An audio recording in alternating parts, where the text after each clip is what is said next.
I just need someone to pretend to be my boyfriend. One day. Joshua's school has a scholarship event and he needs to come with a family. He's 10 and he already feels like something is missing. I just need someone to stand beside me. One day, please. Clara, did you find someone for Joshua's school event? Sir, I'm so sorry. That was personal. It won't affect my work. Please forget you heard that. It doesn't sound ridiculous. It sounds like a sister who would do anything for her brother. I'll go with you, if you'll let me. Do you like baseball? Do you know how to make pancakes? And can you help me with homework sometime? I love baseball. I make terrible pancakes. And homework, I think I can handle that. You've got yourself a deal, kid. I just need someone to pretend to be my boyfriend, just for one day. The words came from behind the kitchen door, low and shaking, and Nathaniel Brooks stopped in the middle of his own hallway and forgot to breathe.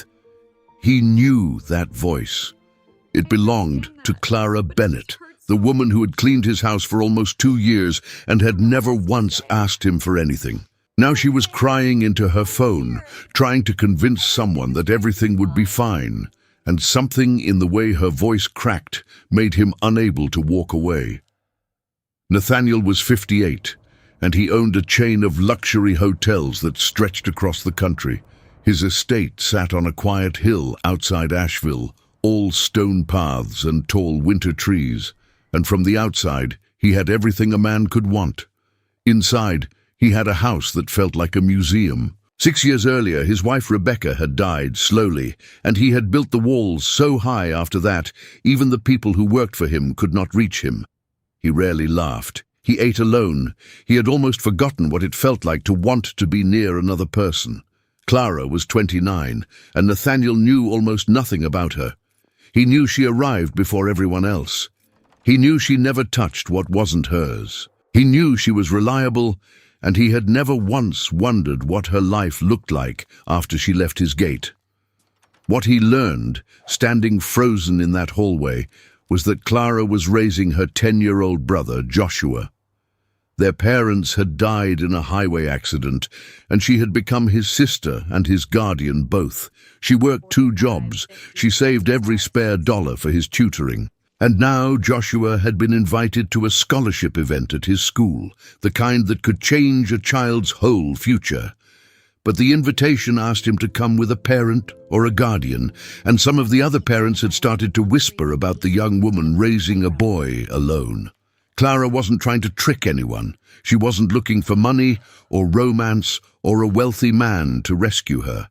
She simply wanted Joshua to walk into that room and feel that his family was whole. She wanted him to look at the other kids and not feel that something was missing. Nathaniel stood in the hallway a long time after she hung up. For the first time in years, he felt something that wasn't grief. He felt like a man who might still be useful to someone. The next morning, Clara came to work expecting an ordinary day. She was arranging flowers in the hallway when she saw Nathaniel sitting at the kitchen table, something he almost never did, looking tired and strangely calm. She tried to slip past him. He asked quietly whether she had found anyone to go with her to the school. Her face went pale. She understood at once that he had heard everything. She lowered her eyes and apologized, promising it would never touch her work. Saying she knew how ridiculous it sounded, Nathaniel told her she had nothing to apologize for. Then he offered to go with her. Clara thought he was joking. He wasn't. He told her that he had spent years surrounded by people who wanted something from him, and that she had never once been one of them. If pretending to be her boyfriend for a single afternoon would let Joshua walk in with his head high, he would do it. She hesitated for a long time before she said yes. The following afternoon, Nathaniel arrived outside her small apartment in a plain, dark suit, not the expensive clothes he usually wore. When Joshua opened the door and saw him, his eyes went wide, but not because of the black car at the curb, or the watch, or the hotels he'd heard about.